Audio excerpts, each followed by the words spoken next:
Assalamualaikum warahmatullahi wabarakatuh. Nama saya Mustamirul Fiddin, NIM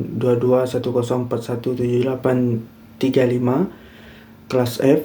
Hari ini saya akan membuat video dan menjawab jawaban dari soal yang telah diberikan, yaitu soal UTS mata kuliah pemasaran agribisnis, dosen Ibu Rikola Dewi MM.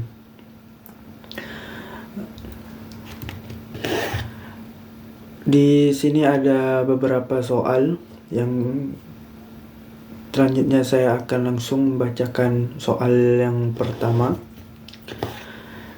Jelaskan pengertian pemasaran agribisnis. Pemasaran agribisnis adalah proses yang melibatkan perencanaan, pengorganisasian, pelaksanaan, dan pengawasan kegiatan untuk mengalirkan produk pertanian dari produsen ke konsumen akhir.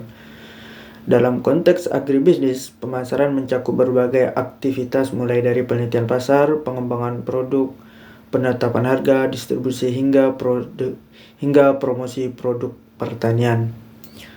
Kemudian soal nomor 2.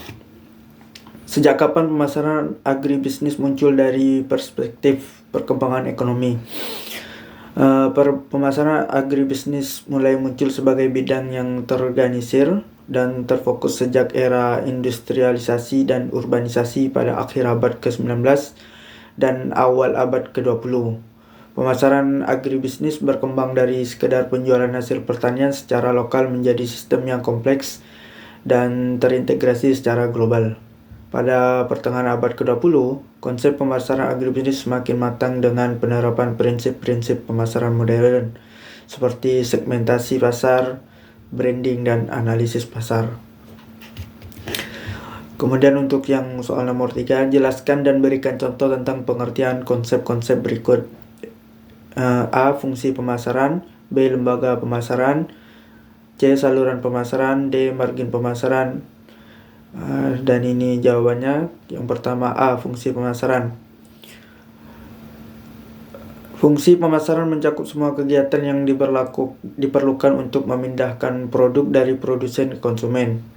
Ini termasuk kegiatan seperti pengumpulan, penyortiran, pengolahan, penyimpanan, transportasi, promosi, dan penjualan. Contohnya, sebuah koperasi pertanian mengumpulkan hasil panen dari para anggotanya, menyortir dan mengemas produk, menyimpannya di gudang pendinginan, mengangkutnya ke pasar di kota besar, dan mengiklan produk tersebut melalui media sosial dan iklan lokal.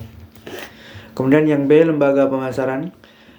Lembaga pemasaran adalah organisasi atau individu yang membantu dalam proses pemasaran produk dari produsen ke konsumen. Ini bisa termasuk agen penjualan, pedagang grosir, pengecer, koperasi, dan perusahaan logistik. Contohnya adalah sebuah agen distribusi yang mengkhususkan diri dalam produk pertanian, bertindak sebagai perantara antara petani dan supermarket besar, mengatur pembelian, penyimpanan, dan pengiriman produk segar ke berbagai lokasi. Kemudian yang C, saluran pemasaran. Saluran pemasaran adalah jalur atau rute yang dilalui produk dari produsen ke konsumen akhir. Saluran ini bisa langsung produsen ke konsumen atau tidak langsung melibatkan perantara seperti pedagang grosir dan pengecer.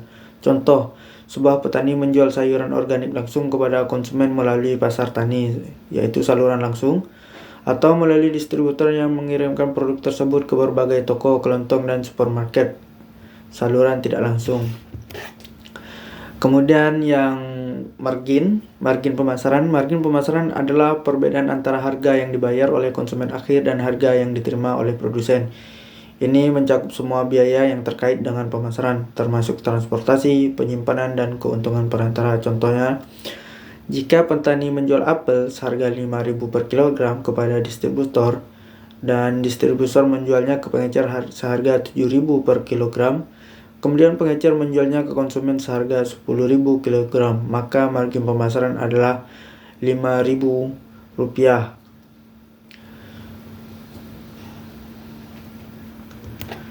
Kemudian nomor 4, menurut saudara apa pentingnya mata kuliah pemasaran agribisnis ini dipelajari terkait dengan profesi saudara?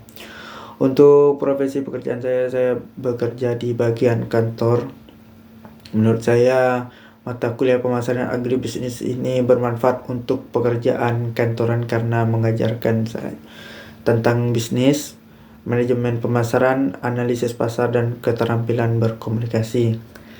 Kemudian nomor 5, ciri khas produk pertanian segar adalah perishable, voluminous, dan bulky. Apa pengertian ketiga istilah tersebut dan bagaimana keadaan ketiga istilah tersebut pada komoditi yang ada pada saat ini?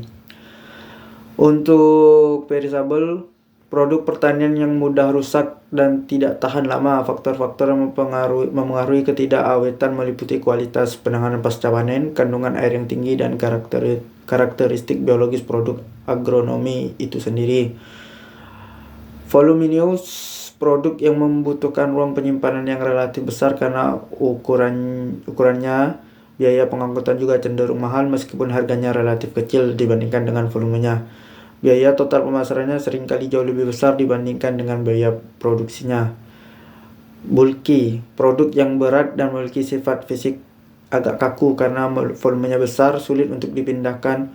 Produk-produk ini memerlukan ruang yang cukup luas. Itu saja dari